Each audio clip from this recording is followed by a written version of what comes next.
Hi folks, how's it going? Happy New Year's to everybody. Shake this system, come on, Trump, yeah. This is part of the rally song we don't get to hear very often.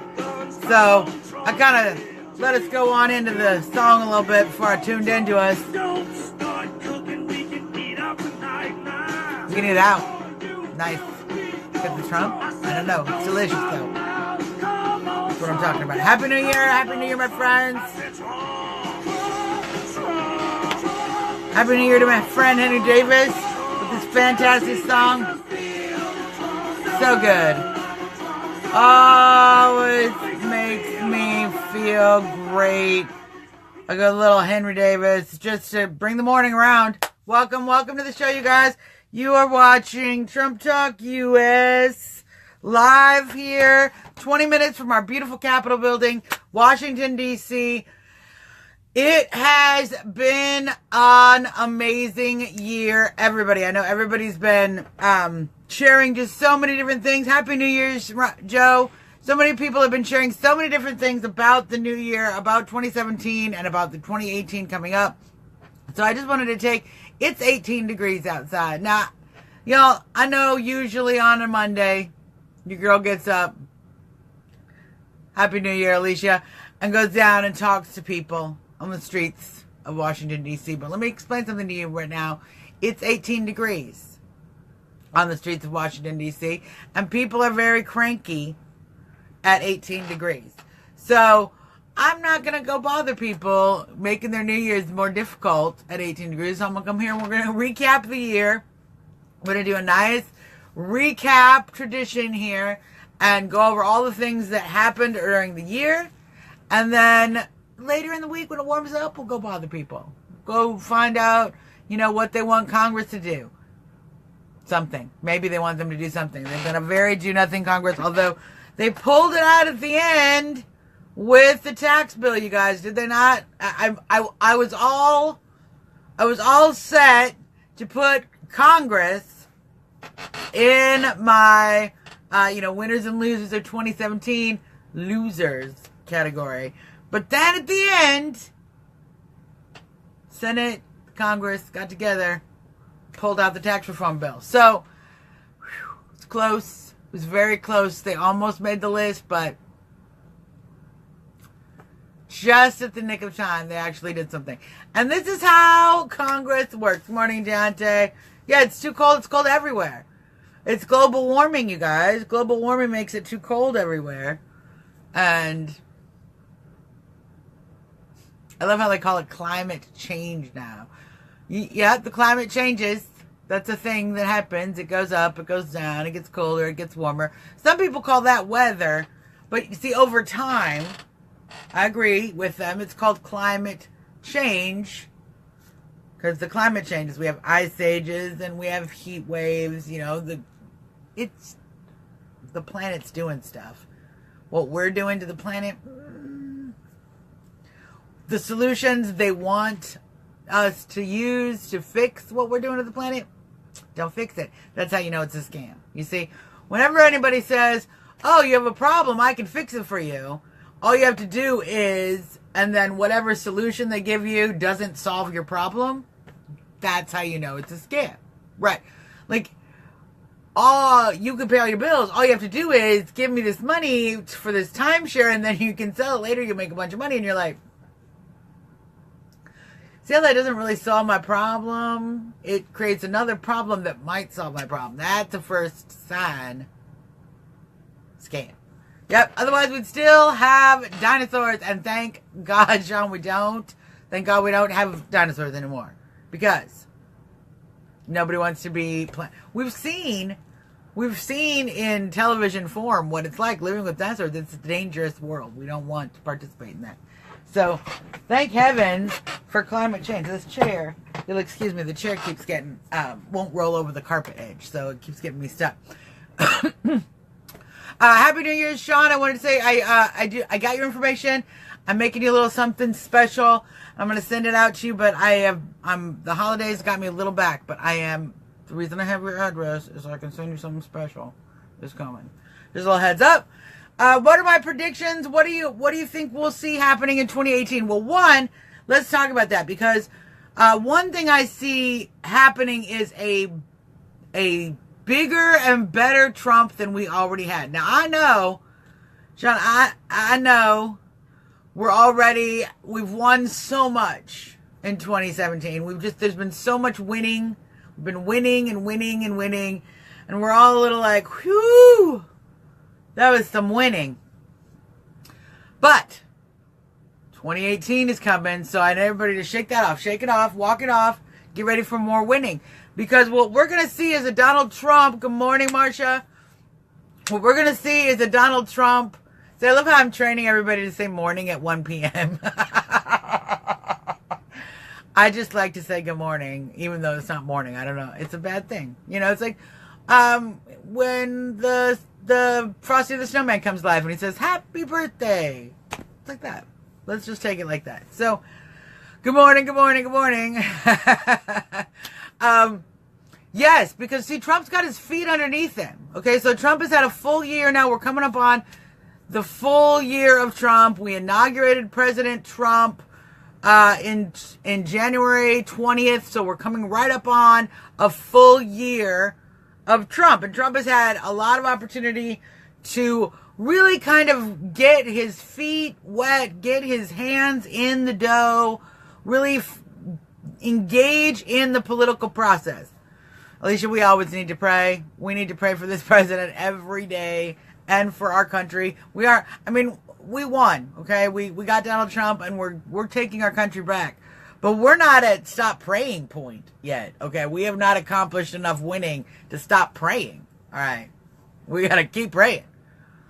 Yeah, that's what's awesome. It's literally, see, this was my first year, you guys. This is my first year that I was on the East Coast for the New Year's. And so it's so nice. You get the New Year's happens and then you can go to bed.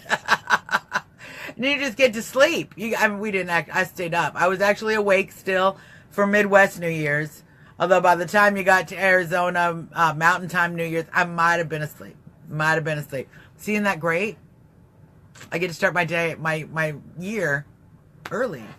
It's awesome. Happy New Year, Denise. Happy New Year.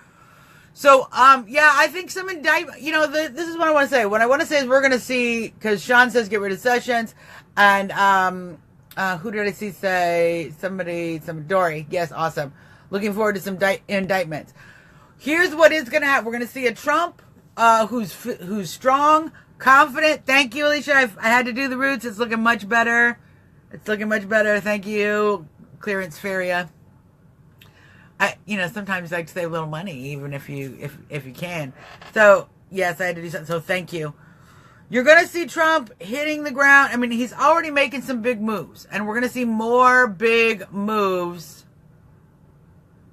Yeah, nice. We're going to see more big moves going forward because Trump has figured out basically how to operate being a president. Hello, Yvette. How you doing?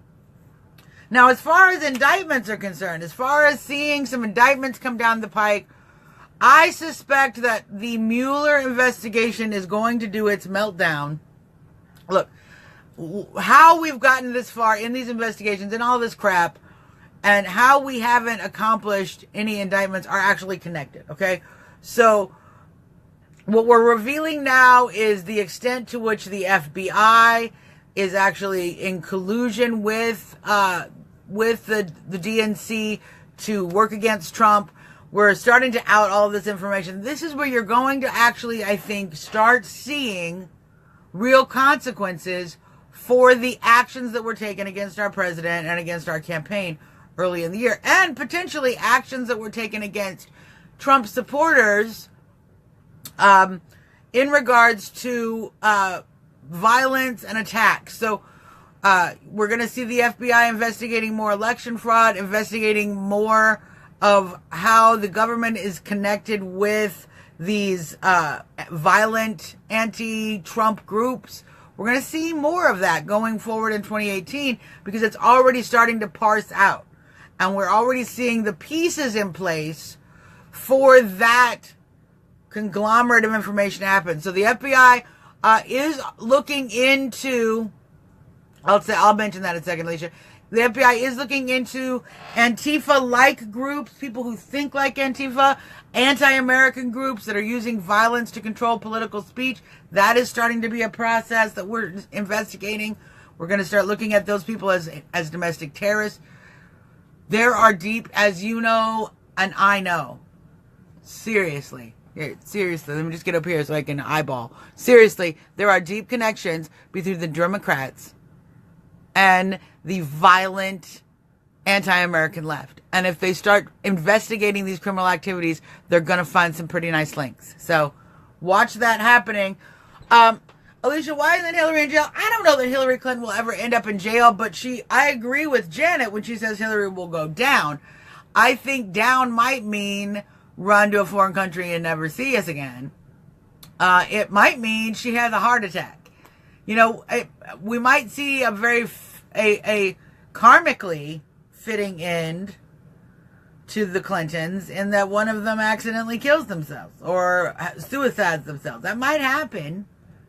You know, we don't know. Plane crash. I really don't think Hillary Clinton is going to go to jail. She doesn't look like the type of, let's just say this real.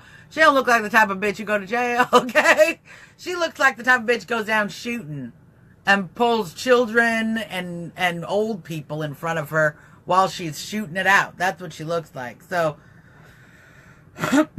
will that happen? No. Will that happen metaphorically? Maybe. We are certainly getting some real evidence. And we are starting to move forward with, we've drained more swamp. Trump's got a lot of judges in place now. We're replacing a lot of these people in these individual agencies with Trump selected and Trump hired people. So, you know, Trump gets his people in place. Yeah, accidental drug OG, that can totally happen. She could totally Michael Jackson herself, Janet. Totally. I mean, that actually could happen just accidentally. That really could happen. I mean, not like they're trying to avoid criminal prosecution. Like, she's on a bunch of meds and it could go badly at any moment. Like, we're already at risk of accidental drug overdose. So, yeah, she could easily trip and fall. Wouldn't that be great? Wouldn't that be great? I'm sorry. It wouldn't be great. No one's death is great. But if she fell, after all the tripping and falling she's done, it would just, the karma ball. Happy New Year, what? Happy New Year, Thomas. Yes. No, we can't. The thing about it is we're just getting to the point where the FBI is still sorting itself out. So can we trust the FBI? Can we trust portions of the FBI? Moving forward, can we continue to trust the law enforcement to go after these individuals? Yes, but moving forward. Hillary can't be trusted at all. And the people that tried to help her get elected that are in our government, in the FBI, in the CIA, in the DOJ, Loretta Lynch, all of these operatives. I know, exactly. And that wasn't the only plane crash she was in. That wasn't the only one even, Denise. This woman, it's a lot. It's a lot. I'm hoping it whatever happens, actually, wouldn't it be nice if an accident actually happened? Like, it wasn't a forced accident, but like she's on the Lolita Express and that goes down. Like, that's what I always hope for. When people are bad people and they're doing bad things, what I always hope, how karma always works, is not only do they get downed, but with their pants around their ankles. Like, caught in the act of being wrong, doing bad things, and down at the same time. That's what I always hope. But karma is not always that accurate, to be fair. Sometimes karma gives you the full package. Sometimes you're really just getting the slimmed down version. And I suspect, with the extent of people that are connected with the Hillary Clinton a crime family, I suspect it's going to be hard to get that full package karma. But, look, I'll take 2%. I'll take 2% karma all day long. It's still a good milk, okay? You drink regular milk, drink 2%, still good milk, okay? Skim milk, No. Just saying. I'll take a little bit of Hillary going down. I would just take her going away. I mean, seriously, I'd be happy if aliens came and took her to another planet. Like, I just would be so happy if she just wasn't here. I think we all would be, because we all know throughout the year what we endured as individuals because of what Hillary Clinton. Oh, Susan totally has excellent experience, and I love Susan. Susan, I just saw you tuned in. If you're still listening, chime in a little comment. Make sure let me know you're still here, because Facebook loves to kick people off. I'd love to bring Susan on and see how she's see what she's been doing. She's a busy little bee. She's been doing so much stuff over in California, and I need to catch back up with her because she's doing absolutely great stuff. And I was trying to write about it, and I had to move. I moved, and then I didn't get that done. So, but I'm always impressed at all the stuff Susan is working on, because she's fighting the hard fight over there in California. We all know how hard it is.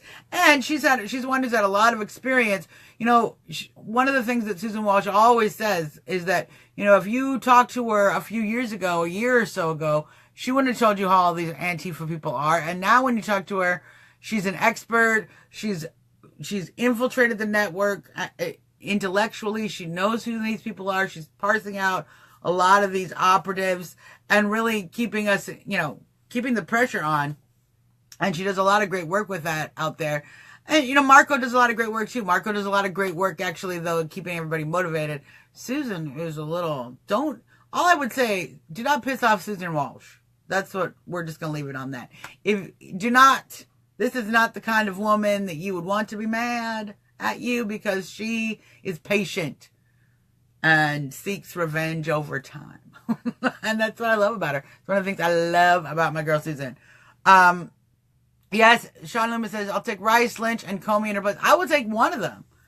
But I think we are going to see some kind of meltdown from the Mueller-Comey debacle. I think we're going to see some kind of meltdown this year. And by meltdown, I mean their intent is to try to go after Trump. But as you see, it's already ending up biting them in the butt. It's biting themselves in the butt repeatedly. We find again and again this investigation has revealed not what Donald Trump did wrong, but it revealed the wiretapping. It revealed who said it was okay to wiretap Donald Trump. You know, who in the government released that okay. It's revealed all kinds of connections between Mueller's staff, so all this kind of anti-Trump sentiment at the FBI. All of this information came out, you guys, because of the investigation against Trump. All of this information. So we're actually, you know, this is why everyone's like, oh, I'm so fed up with all of the attacks, and we should be done with this investigation. All of this. What I keep trying to explain to folks is that the fake dossier, the fake investigation, all of this is actually outing the deep state itself. So we need to be patient with the process. I guarantee you, from just my experience with the Trump administration and the Trump campaign prior to the Trump administration, if Donald Trump thinks that he is in some heat and he needs some patriot help, you're going to get an email, you're going to get some fundraising requests, you're going to get a heads up. Okay, there's going to be some tweets. There's going to be some information. Donald Trump is not just going to go down. Okay, he's not just going to crash and burn without calling out the patriots and be like, hey, you guys, we got to do something. The left is trying to get me. So relax. If Trump isn't panicking, you probably shouldn't panic either. Alicia, awesome things are going on with the wall. This wall is getting built. This wall is getting, now that's one thing I will think we're going to do some real work on in 2018. And I would not at all be surprised if by this time next year, we are looking at a significantly completed portion, if not a majority portion of a completed wall. Now, y'all know, it's not going to be a wall like the wall of China. It's not going to be like a wall all the way across the border because, there's river, all right? There's impassable canyon, okay? There's places you cannot build a wall, right? This isn't Doofenshmirtz, all right? We're not Phineas and Ferb, okay? We're normal human beings. We have physics. Physics is a real thing.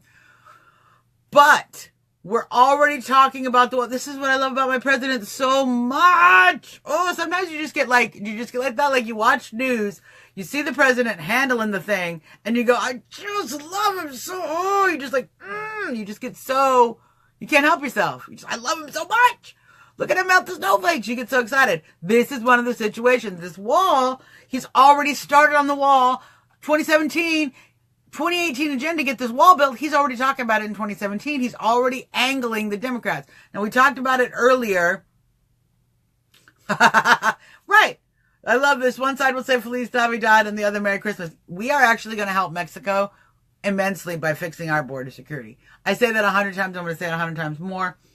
We do a great disservice to Mexico by leaving the border open because it allows the drug cartels that are now controlling that nation to make the funds that make that possible. Just straight talk, you guys. Without that wall, Mexico is doomed. With that wall, we might be able to actually start to defeat some of these major drug cartels and actually accomplish something. Now, Alicia, I'm glad you brought up the Dreamers because I'm still seeing, we had a great talk about this earlier in the week, but we're going to talk about it again because I'm still seeing folks upset. How you doing, Patty? Upset that Trump mentioned the Dreamers in his tweet with the Democrats. He said, I'm not even able to talk about the Dreamers until we build the wall and we end chain migration. Now, please understand, Trump is not negotiating for the Dreamers, okay? What he said is, Democrats, if you want to make a non-starter like the Dreamers, before I can even talk about your non-starter, you have to deal with my non-starter, which is you need to help me build this wall and you need to end chain migration. Are the Democrats going to do that? No. They're not going to do it. They're already balking and mad about it.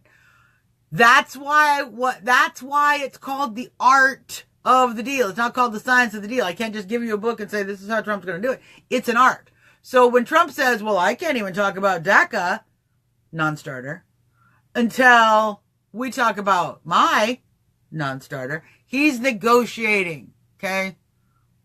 Don't worry about Dreamers.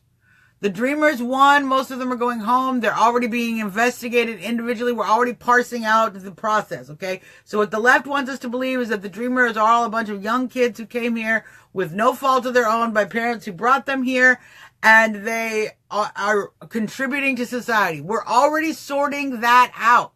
We're already parsing through the Dreamers who aren't contributing to society, who are committing crimes, and all that information is getting sorted. So we're certainly working through that. It's a very small number. Yes, that's a great, it's letting us see the chameleons. Yes, we're starting to see the trickers. And we are starting to find the ones that, now, you guys, if we cave a second, let's just say, if we give the Democrats, say, if you look at the number of Dreamers that are here, it's very small. Okay. If we go, all right, well, we've parsed it out, and a third of these Dreamers are acceptable. 2/3 got to go back because they've committed criminal acts. They didn't apply for the program in the first place. That small number of people, not a big deal. And when you add to that, but now you guys, we build the wall, you don't fight me on the wall, blah, blah, blah. Now that negotiation, that never is going to happen. But that's the kind of negotiation you're trying to set up. That's what Trump is trying to do. He's trying to whittle down their DACA idea, okay, while wedging in wall and border security.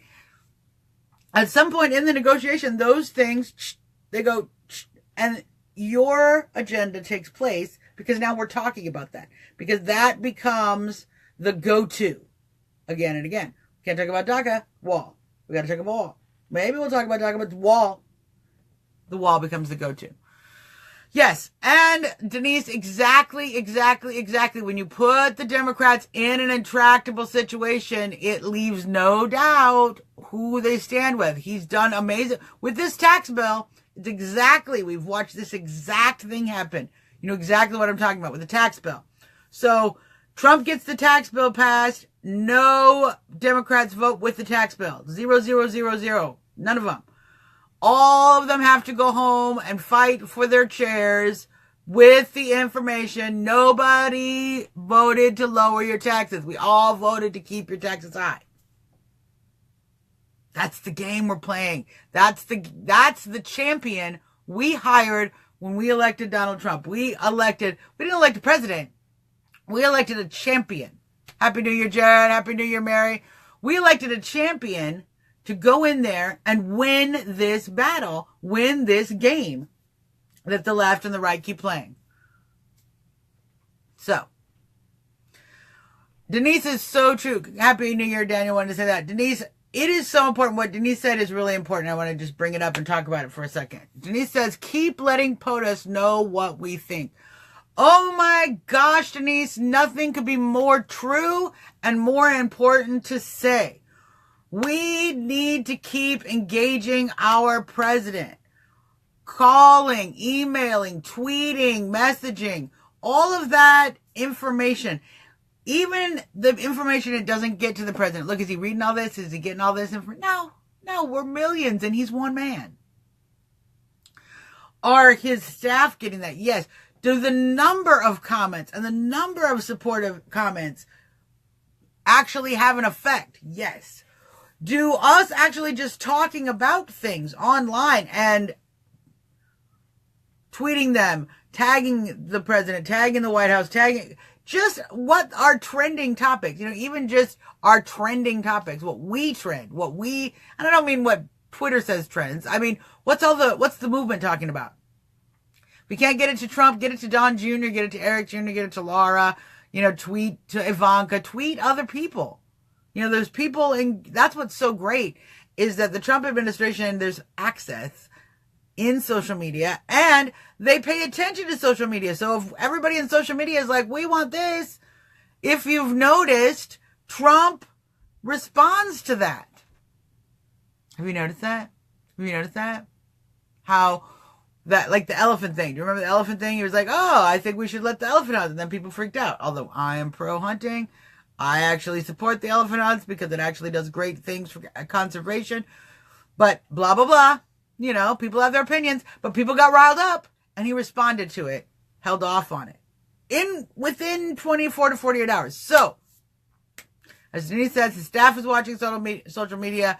People connected close to him are watching social media. So it is Dan Scavino, Scavino, Sheriff Clark. Frankly, even you go to Diamond and Silk, Bill Mitchell, Dinesh D'Souza, all these people. All these people are people that are connected intimately with the campaign somehow and tweet some wonderful things. So, Trump listens.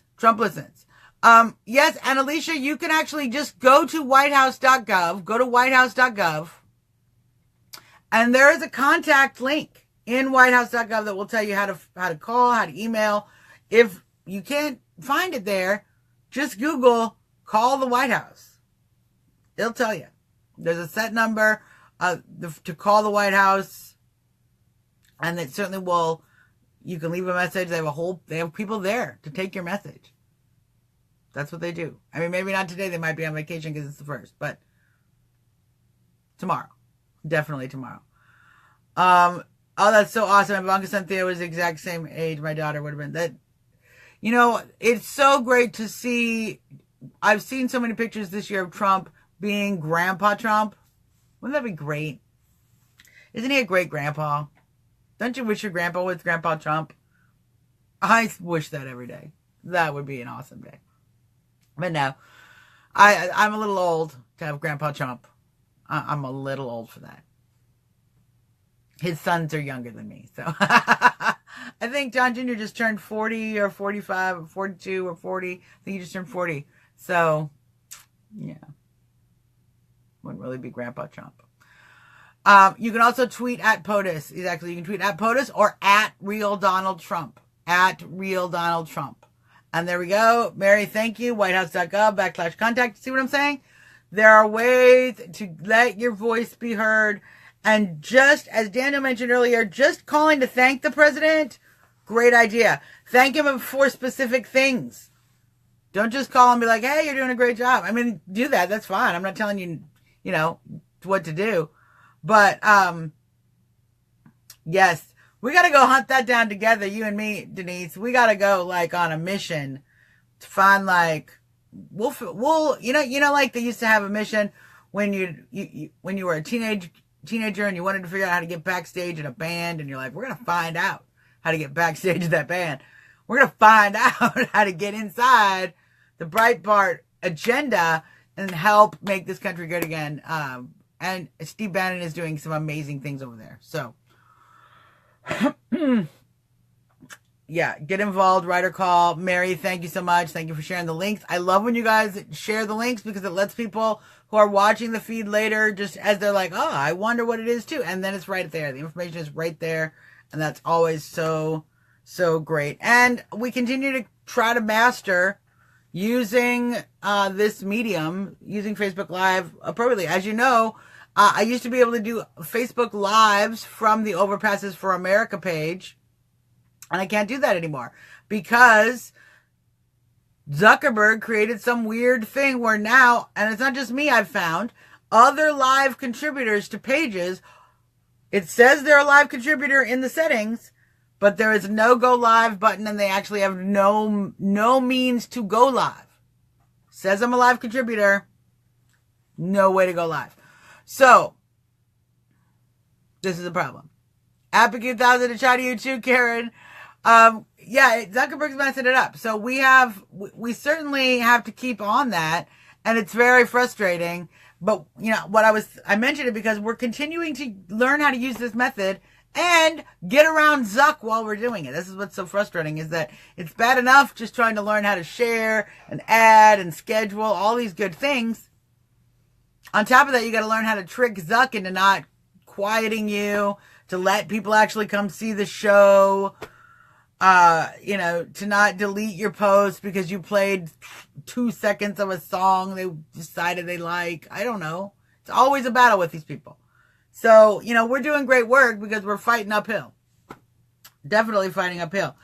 Now, another thing I think we can start to see, I'm excited to see the embassy. Let's talk a little bit about, this is something we'll see in 2018.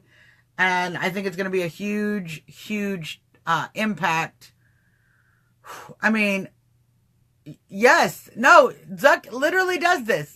Sean, I appreciate you saying this. Zuck deleted my share of you. Yes, he does. This is how we keep it. That's how he keeps my numbers down. He's constantly on me. Constantly. But see, I do pretty good, knock on wood. I do pretty good of staying out of Facebook jail, which is amazing, knock on wood.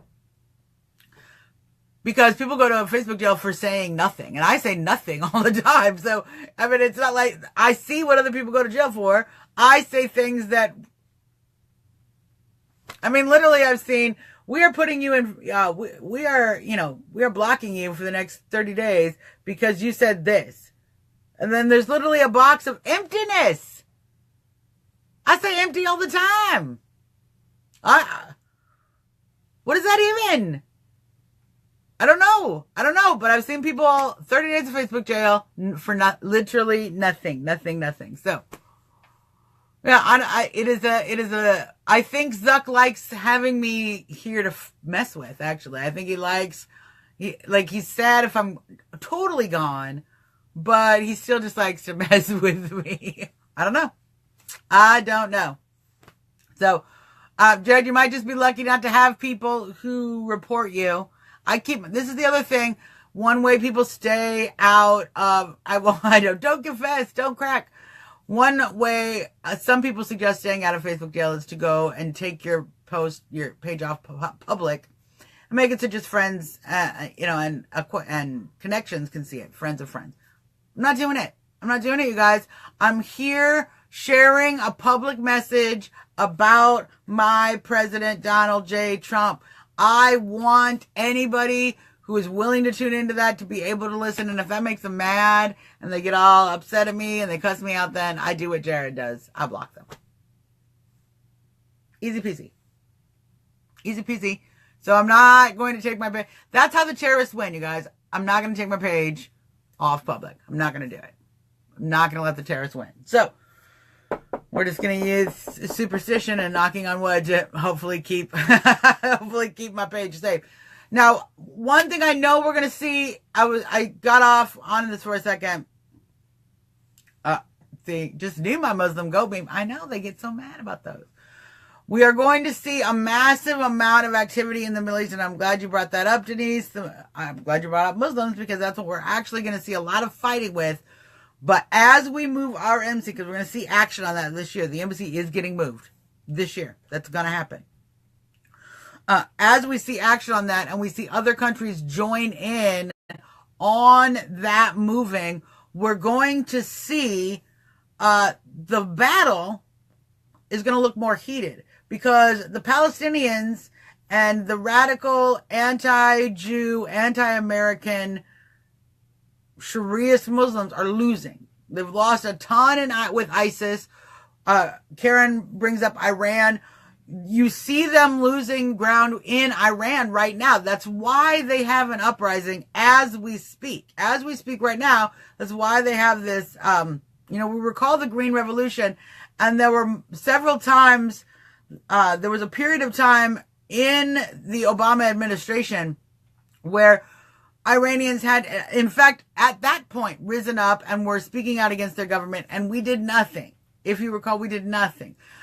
I love these leftists who are like, oh, Donald Trump is going to make it worse by getting involved. And I'm like,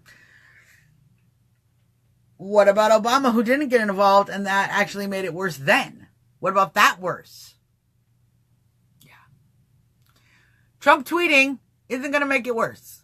Trump tweeting is actually going to make it better, because he's tweeting awareness to the situation. And awareness to the situation is so, so important. Sean, you're going to see on both sides. Here's the thing, what you're going to see in Iran.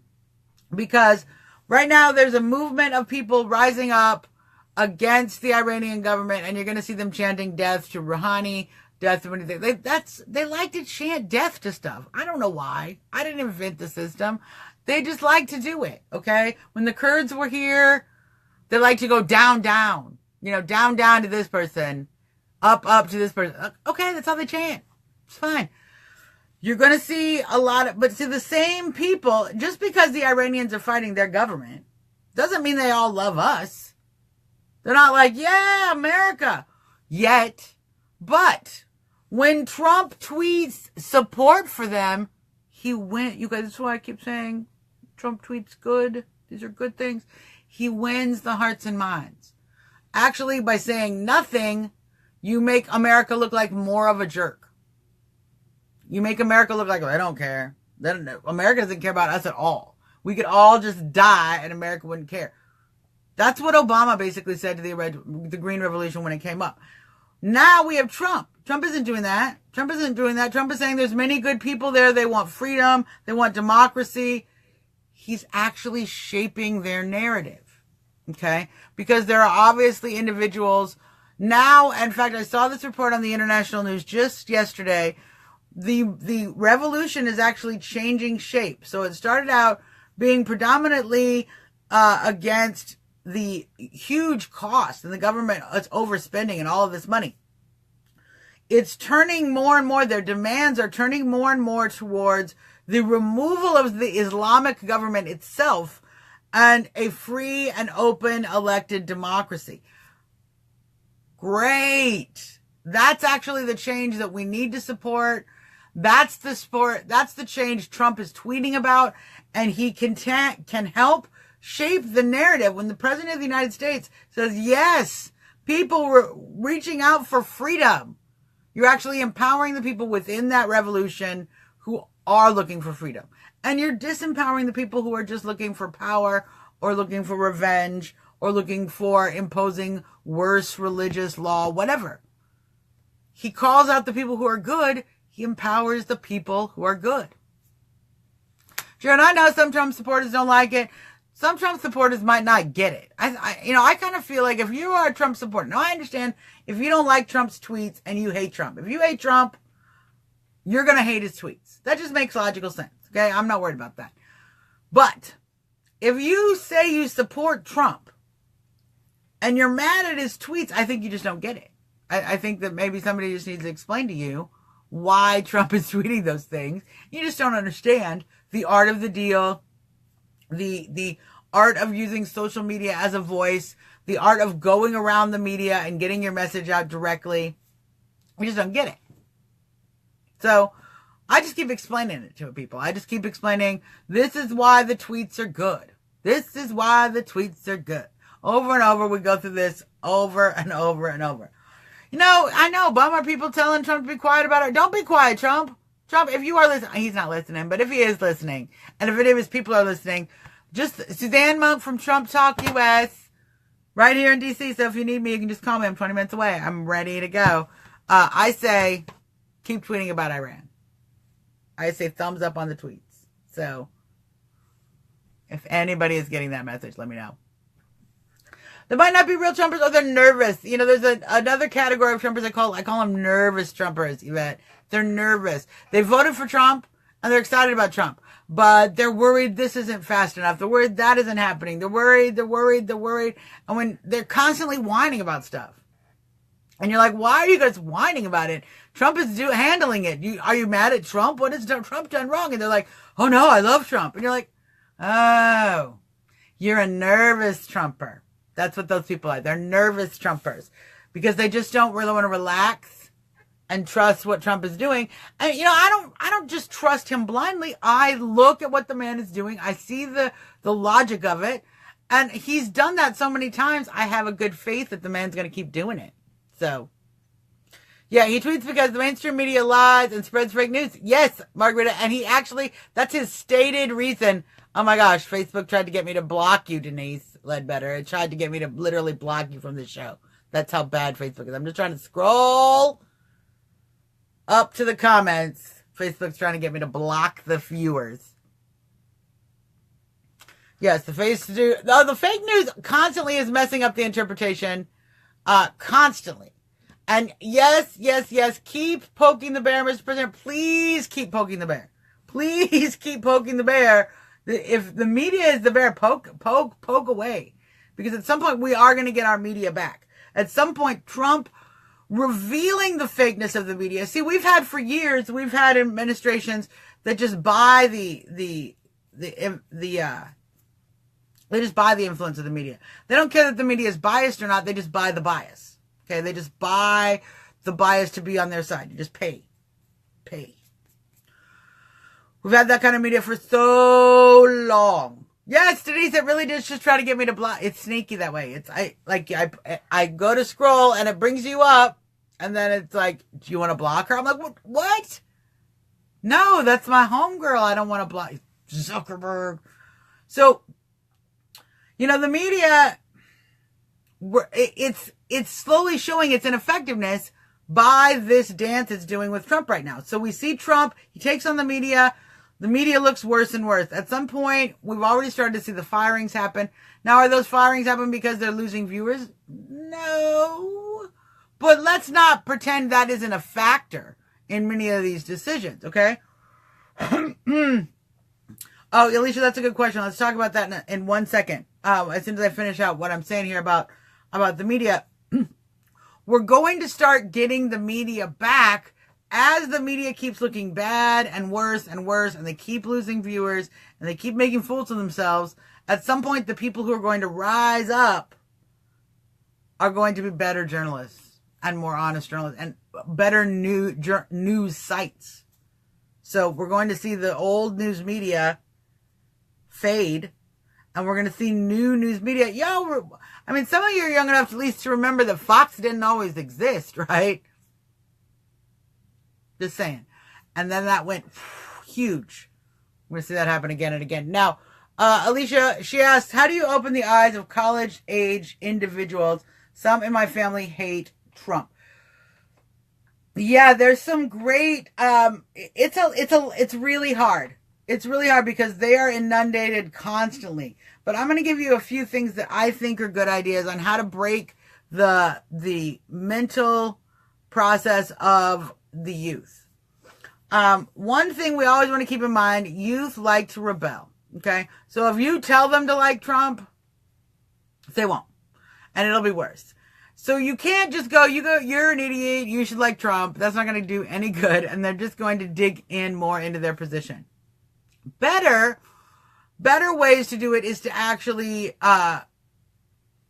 trickle in the information bit by bit. And don't even frame it in this, oh, Trump said this. Just talk about other things without Trump being involved. So you can talk about tax cuts and getting your money back and blah, blah, blah, blah, blah. But don't talk about Trump about it. Talk about the actual things about it. You can talk about, wow, I don't like, find common ground with them and then explain to them how that matches with Trump.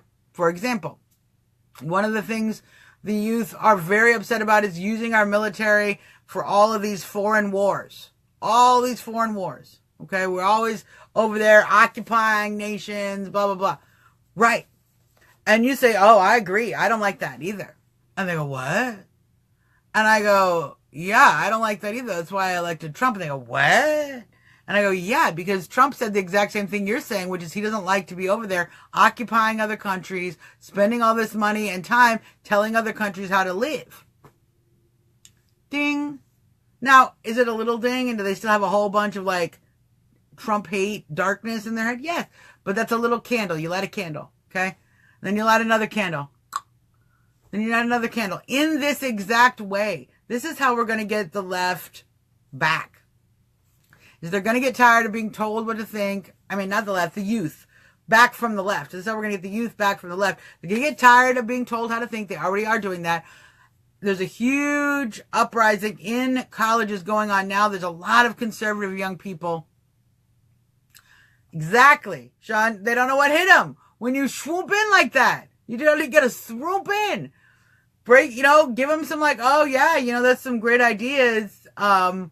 If you like socialism, though, you should read about this. Sneak some books in on them. All right. Be like, oh, but this is, you can trick them with this. You can get them reading books, old literature that actually shares real information and shares the horrors of why we don't like leftism. You can sneak stuff in on them like that. Be like, oh, well, this is really a grown-up book, though. Have you done this with kids? Have you done this? This is really an adult book. You got to be grown. You got to be, like a thinker. Challenge them a little bit like that. Sometimes by holding, I don't know if you're ready. That the kid's like, yes, I'm ready. And now they're all enthusiastic about doing something they didn't want to do. We're going to have to be the adults in this situation. How we get these millennials and these young people back on is not by telling them what to think, not by telling them what they're doing is wrong, but literally by using our brains. We have to be smarter than the kids, you guys. If you're not smarter than the kids, any parent knows, if you're not trying to stay smarter than the kids, you're losing the war and it's Lord of the Flies at your house. And if you're doing that, please let me know before I come to your house because I do not like out of control children. I like children who are being properly managed by adults who understand their responsibility as adults. Okay? They're handling it. I like children who are being properly handled. If you're not handling your children properly, let me know before I come to your house because I don't want to come. So, yes, 25 to 29-year-olds, they are the age that think they know the most, Alicia. They think they know the most. So, you got to just keep kind of worming in the information and understand that some of what's happening is going to happen organically as they get more money in their paychecks because of the tax cuts.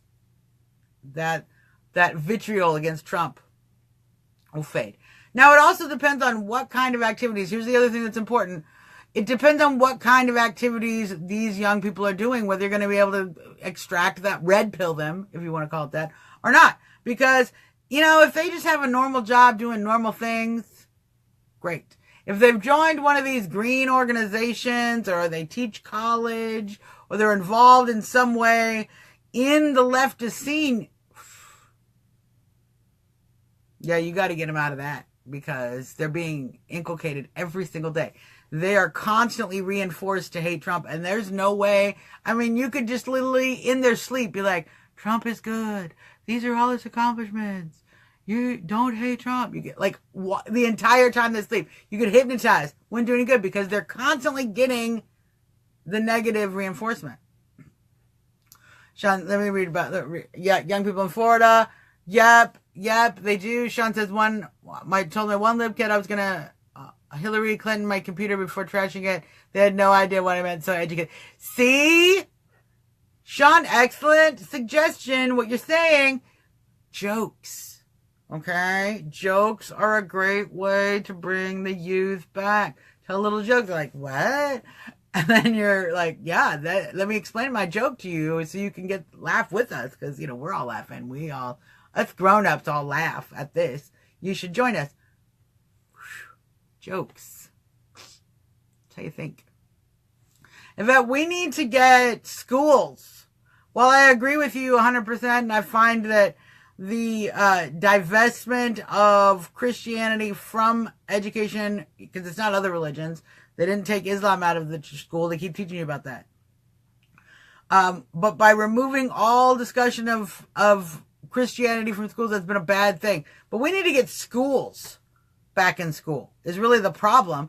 We're not teaching math. We're not teaching history. We're not teaching science. We're not teaching how to think. We're not teaching logic and critical thinking. We're not even teaching cursive anymore.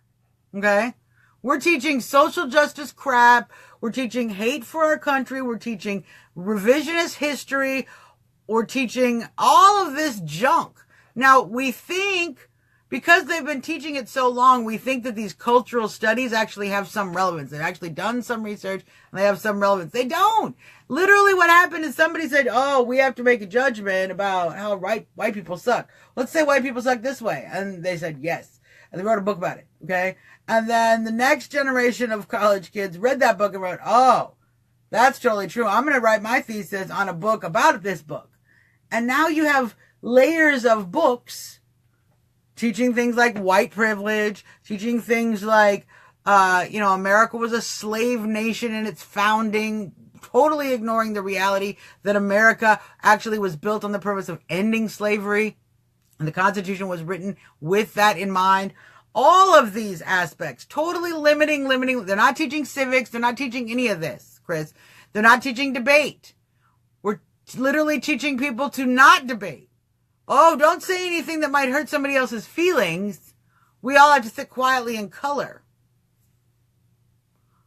This is why we had debate class, because you would have to learn to have differing opinions and discuss them and debate them without hitting each other. That's why we had that class. We don't have that anymore. Now we have learning to pad everybody's feelings class. We have tolerance class. So we need to put school back. If we can start with one of the things that I think is great about having Trump with Betsy DeVos, with the education system we're getting, is that he's starting to put more and more control back in the local and state government, which is great.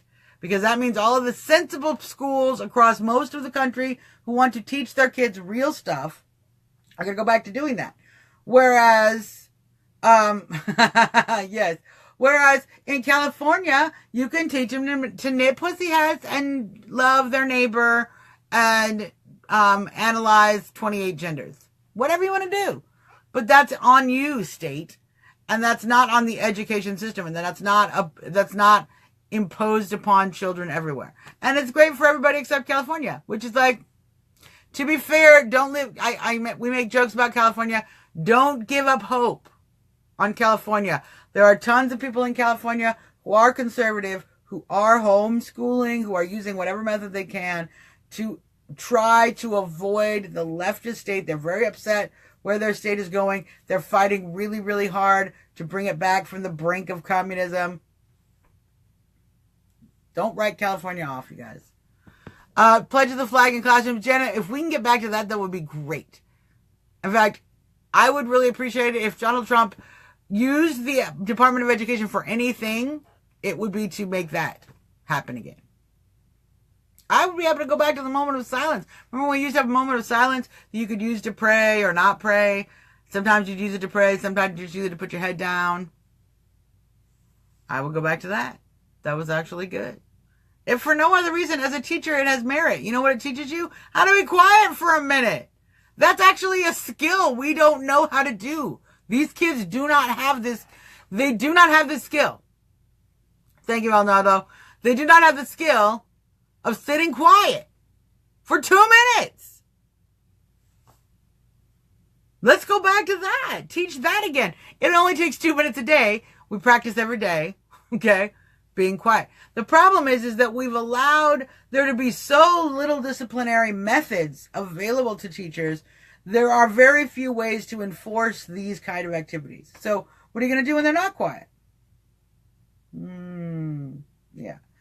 We have let parents dump most of their educational experience. Yes, I agree. No, the PTA has been problematic, and that is not necessarily the way. The government has not done good with that. That's not really government. It's an idea, really, that's been taken over. Any organized system like that gets taken over by whiny people, and whiny people are often snowflake lefties. Have you noticed this?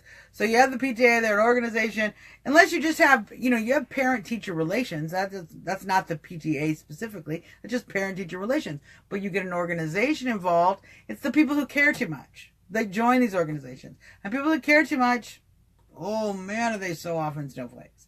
And they want to tell you how to live. That's why they care too much. They care so much, they want to tell everybody how to live. So, no, the youth is getting very wild and dangerous to themselves. And I'm constantly worried because we have reached a point in the educational system where teachers are not able to protect themselves.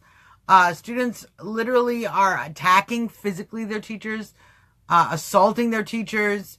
And we are now requiring law enforcement to be involved in the educational process more than ever. So we need to go back to paddling. I mean, we need to.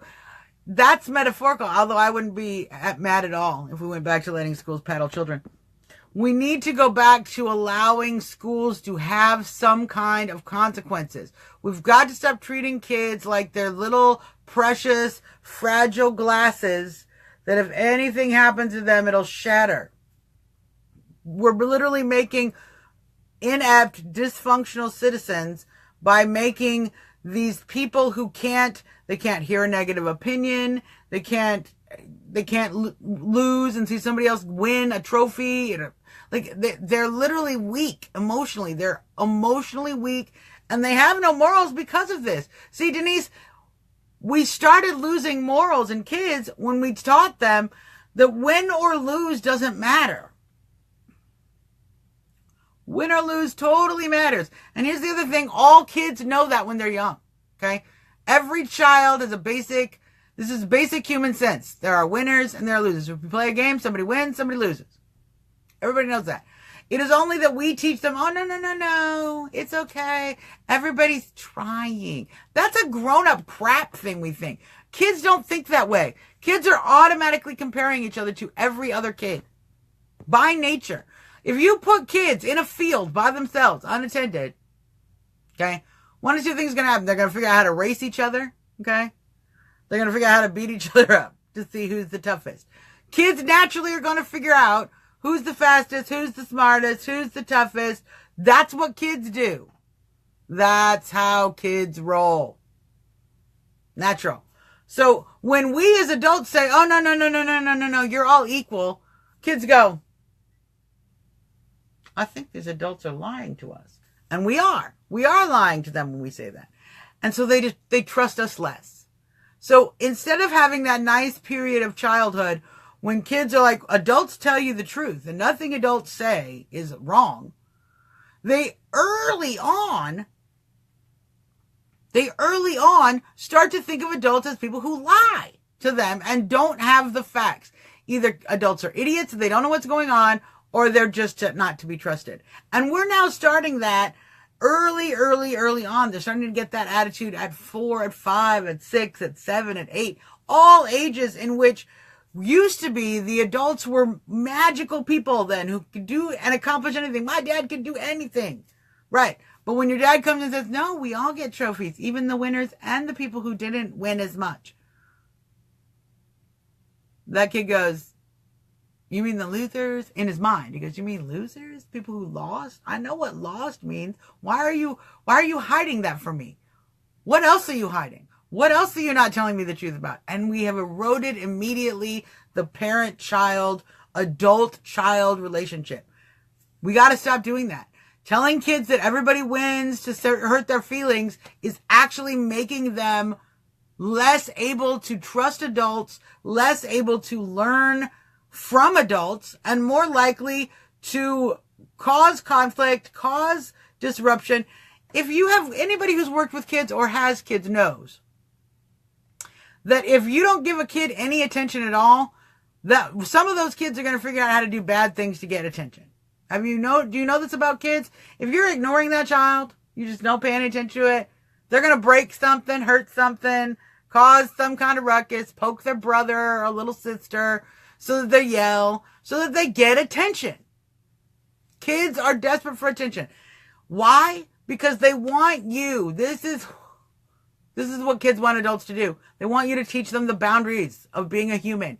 Kids are put on this earth so that adults can go, this is what you do. Just like Denise said with the stove. This stove is hot. If you touch it, bad things happen. Now, you could learn that the hard way, or you can learn that because you had a parent tell you that, and you trusted them enough to learn from them. All right? But if I don't trust if I already are like, oh, you just say stuff. You just say everybody's a winner when they're not. Why would I believe you when you say the oven's hot and I shouldn't touch it? Now I touch it and I burn myself. So you have a bunch of kids who now are dumb and they literally hurt themselves with their own ignorance. And we see it both on a large scale, on the literally touching the stove scale, and on a larger scale, choosing careers that aren't going to be profitable for them, making financial and relationship decisions that aren't wise, all sorts of things, engaging in predatory and dangerous activities on the internet, engaging in binge and bad drinking habits, bad drug doing habits. Kids are going to explore. They're looking for the boundaries. If you give them the boundaries, if you tell them this is the boundaries, and you are consistent in those boundaries, you're going to end up with some good kids because that's what they're looking for. If you don't show kids the boundaries, they're going to find them. And they will keep looking for boundaries. And if they don't find any boundaries, they're going to look all the way up to law enforcement will stop them. Physical injury or death will stop them. They will find the boundaries, even if those boundaries are prison or death. This is why you have so much trouble in the urban community, in the poor community, where families are broken up, where you don't have male influence in the family, where you have a woman who is raising kids on her own and doesn't have a lot of time to actually even be there to raise those kids. So the street, the television, random people are raising these kids. These kids are raising themselves. This is why you have that. These kids are looking for boundaries. They're looking for what the boundaries are. And if they don't find them, they're going to keep looking until they're hurt. So you should set the boundaries for your children. Yes, kids will learn from someone. You want to be the one, Denise, actually 100%, 1,000%. You want to be the one they learn from, not the street. Because they're going to learn from somebody. So, this is what we have to deal with these young people.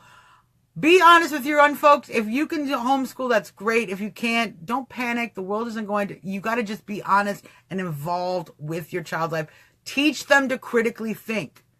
Teach them to critically think and have their back. There was an article where somebody had posted, one of the schools had sent a test, and in the test you have to say something negative about Trump. And the dad was like, don't answer that. I'm going to write a note. Have their back, okay? And when they get marked off for those questions, show up and go talk to the teacher. And then post about that on social media, because we should also be knowing when these schools are inculcating the children and are not listening to engaging in politics when they need to be teaching our kids math, science, history. We need to start demanding these things. I think we're going to see a lot more of that going forward. But Education is one of those things that Trump can't fix in a year. Okay? We have to fix overtime, and the overtime part is giving control back over to the states and local areas and letting them make the changes. All that takes time. Denise says, family has to accept responsibility of raising their children. Yes! Don't outsource to Disney or Cubo or what. Are you watching some of these cartoons? You don't want these crazy people raising your kids. Just real talk. You do not want these crazy TV shows raising your kids. Dude, can you imagine daytime television? The View could raise your kids. You guys got to get involved with your kids' life, okay? Heaven knows. YouTube is raising your kids. It's dangerous. Dangerous, dangerous, dangerous, dangerous, dangerous. So, going forward this year, we're going to see some changes in education because that takes over time. We're going to see that moving forward. By changes, I think we will see local school districts doing more to actually extract themselves from the federal government. Watch for the Department of Education as well as several other agencies this year to be trimmed down from within. So I expect to see that happen. Over the next 12 months, we're going to see some real significant changes from within these agencies. So, Last Man Standing with Tim Allen. Great show. Love it. Love it, love it, love it. I wish we'd come back to having some new episodes.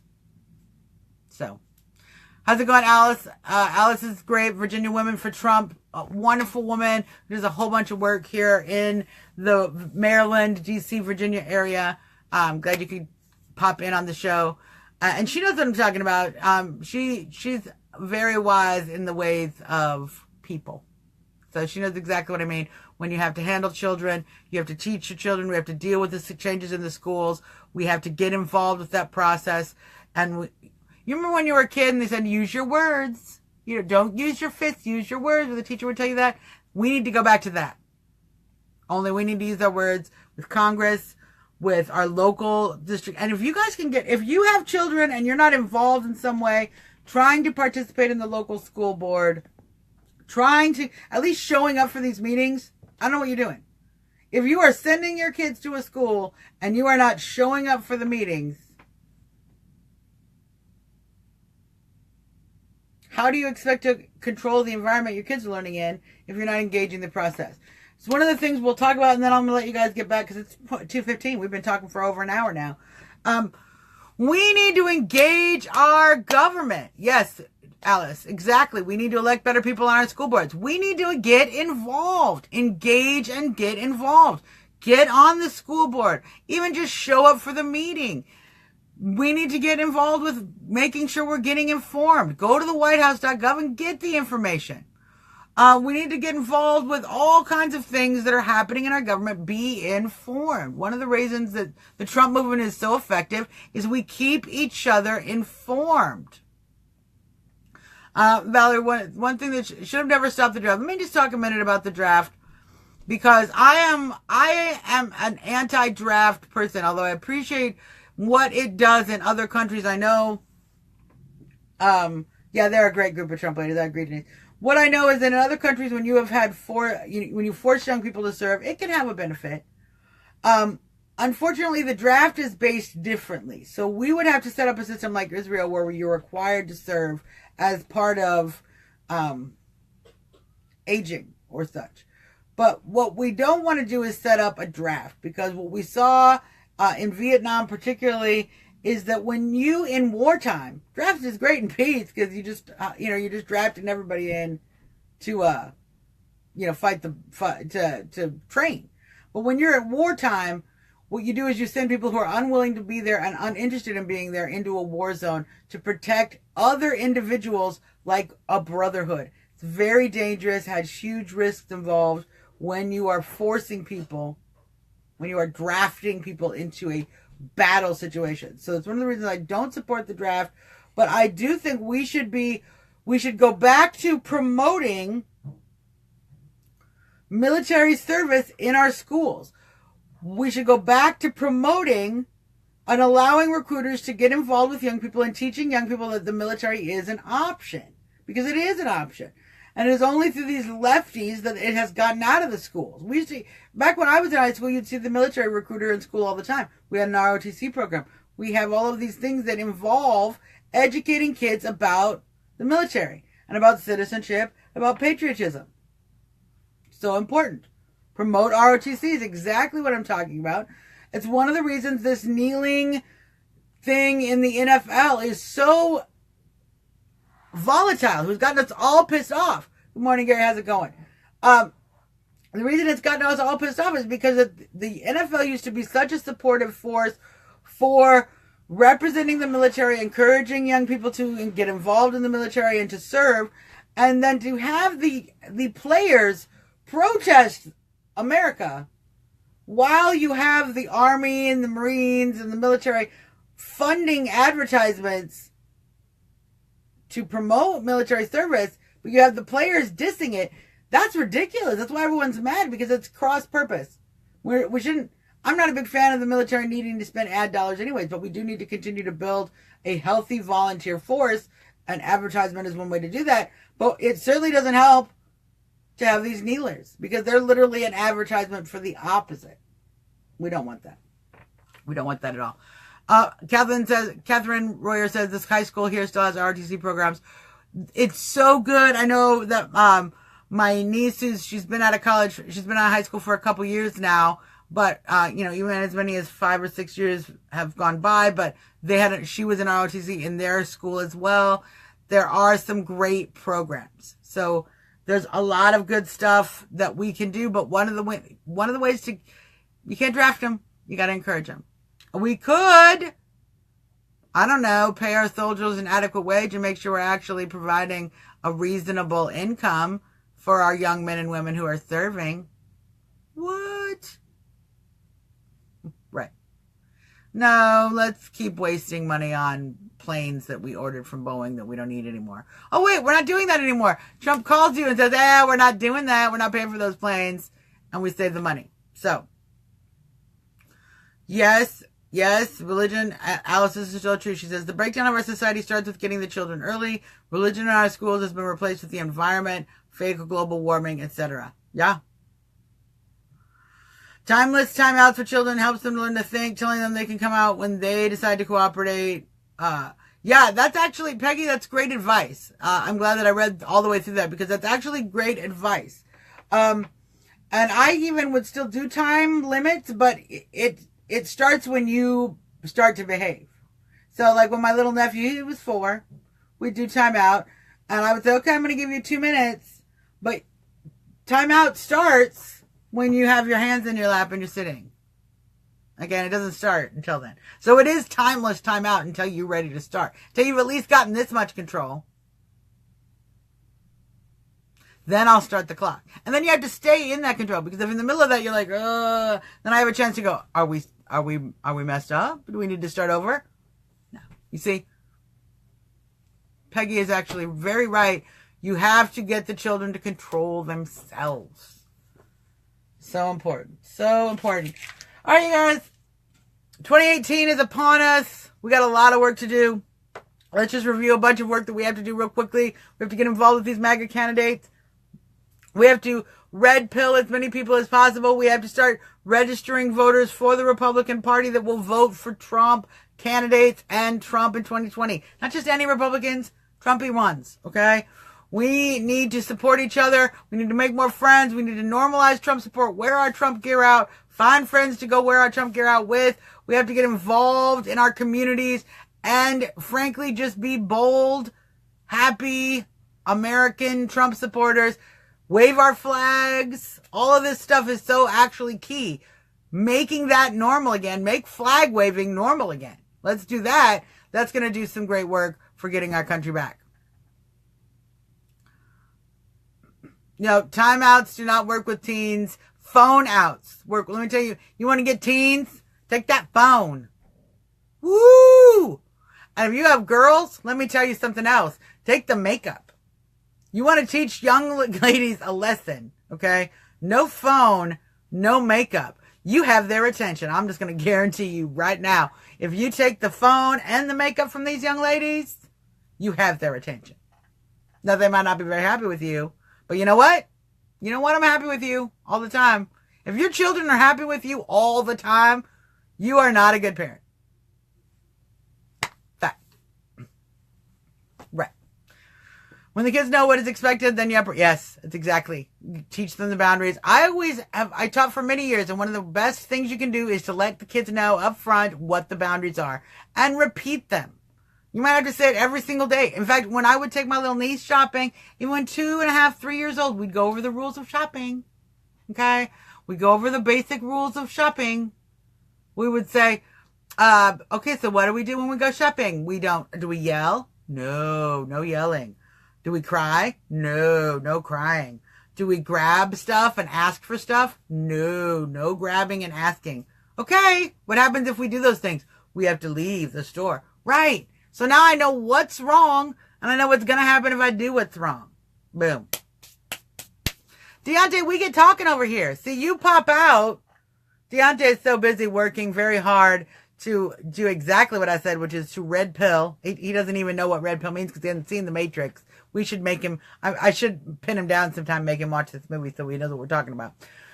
But he's busy trying. He's head of the Black Conservative Federation, and they work very hard making inroads in the urban communities, trying to educate people about the values of conservatives and conservative voting. So I understand you're busy working, Deontay, but I come in, come out, in, out. Awesome. Virginia Women for Trump meeting coming up into the month. Steve Moore will talk about the tax plan and also discuss strategy for 2020. Great. And Alice, you give me a great... My Uncle Sam hat has stripes. Trumpy's Uncle Sam hat has stripes. That's just how I put it. Take it how you leave it. Jessica Palmer, what is wrong with this person? What is wrong with Jessica? She seems very angry. She seems angry. We might have to talk. We might have to go back and look at Jessica and see why she's so upset, because she's just very, like, I don't have an Obama phone. She might be a troll. I love Gary. She's a troll. She's a troll. Snowflake trolls. It's all right. It's all right. Jessica, you're welcome to listen to the show because you might learn something here about why you're wasting your time hating Trump, and you could actually be, saving that time for doing other things. Like, Trump is not your problem. Trump is actually lowering your taxes, making the economy grow, keeping your country safe, handling foreign policy in a way that actually is going to make this country far safer in the long run. We got it. You don't have to worry about it.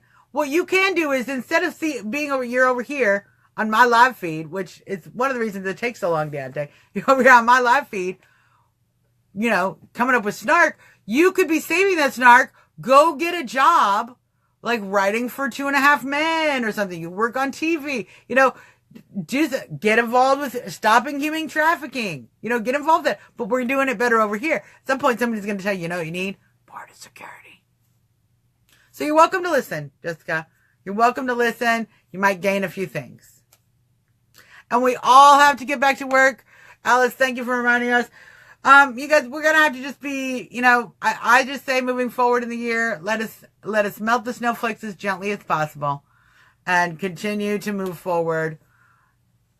Even the trolls are welcome to watch the Trump talk, because we got to educate everybody. We're going to red pill everybody. We're going to make America great again for everybody. And get inspired about that. I'm going to get my Davis on. Henry. What's great is Jessica's still listening. This is probably driving her crazy. Haters, all of the Hillary Clinton supporters, to all of the people that said that my Trump was going to lose.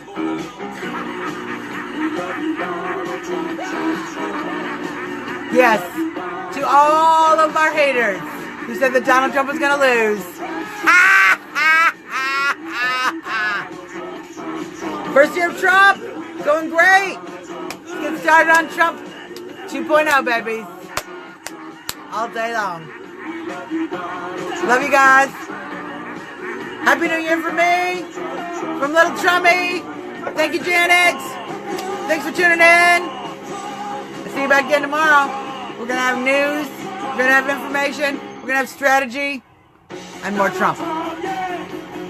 Definitely more Trump. Love y'all. It's your girl, Suzzanne Monk. Trumping out.